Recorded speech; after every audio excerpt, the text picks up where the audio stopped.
public investment, public monies. There's one historian who's doing a real good job on this, who's figured out that if we had just taken public monies, gotten the best engineers and minds of the era to actually just build the railroad straight up, they would have cost 1/3 of what they did. It was corruption, it was plunder, that 2/3 of the cost of the railroad went to the rich. Everybody in St. Louis, everybody across the country knew this in 1877. You know, they knew what was happening to them and why it was happening. Railroads were in the pockets of every congressman they could be, in every state legislature. They had gotten subsidies to build that railroad. They had gotten public monies to build that railroad. They had gotten free land to build that railroad. And they were plunderers.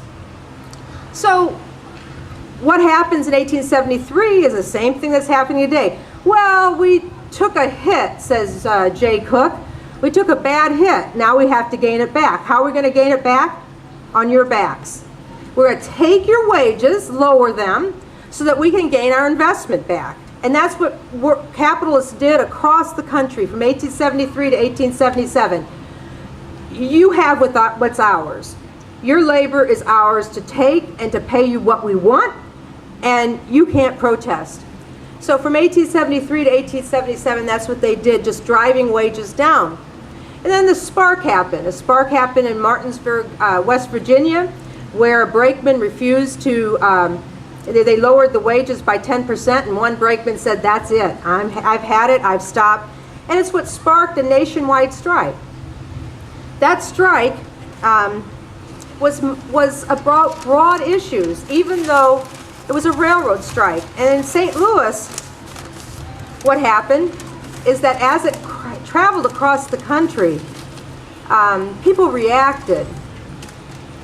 And they reacted in a way that was not anticipated. According to the official labor movement, they started to act in solidarity with the strikers. Community people helped soak down the rails so the trains couldn't operate. In East St. Louis, you know, the workers there, mainly railroad workers, went to have a meeting at Trauble Hall in East St. Louis. Was a much smaller town now, both area-wise and population-wise. They marched to the railroad depot, and they were met by St. Louis workers who were hearing the news. They knew they couldn't rely on what they heard in the regular media. There was no good media that covered theirs. And they had that meeting. They're like, what are we going to do? You know, what are we going to do in East St. Louis to respond to this?